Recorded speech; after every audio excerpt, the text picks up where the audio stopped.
ભરૂચ એલસીબીએ વાલિયા તાલુકાના વટારિયા ગામ પાસે સુગર ફેક્ટરી સામે આવેલ ફાર્મ હાઉસમાં જુગાર રમતા કોંગ્રેસના ઝઘડિયાના વિધાનસભા ઉમેદવાર રહી ચૂકેલા ફતેહસિંહ વસાવા સહિત 6 જુગારીઓને 10.88 લાખના મુદ્દામાલ સાથે ઝડપી પાડ્યા હતા.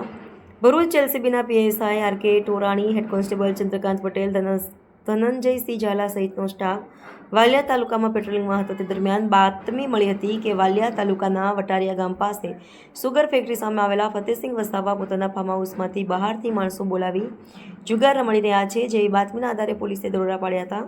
પોલીસે સ્થળ પરથી રોકડા રૂપિયા 3.23 લાખ અને 4 મોબાઈલ ફોન તેમજ એક 4 વ્હીલર મળી કુલ રૂપિયા 10.88 લાખનો મુદ્દામાલ કબજે કર્યો હતો અને મુખ્ય સૂત્રધાર અંકલેશ્વરના કોસમાડી પાસે આવેલા સરગમ રેસિડેન્સીમાં રહેતો જુગારી ફતેહ ચિમન વસાવા, મુકેશ શંકર જોશી, જસપાલસિંહ, નેહાલસિંહ સિકલીગર, મેહુલકુમાર ભૂરાપ્રસાદ દવે સહિત 6 જુગારીઓને ઝડપી પાડ્યા હતા.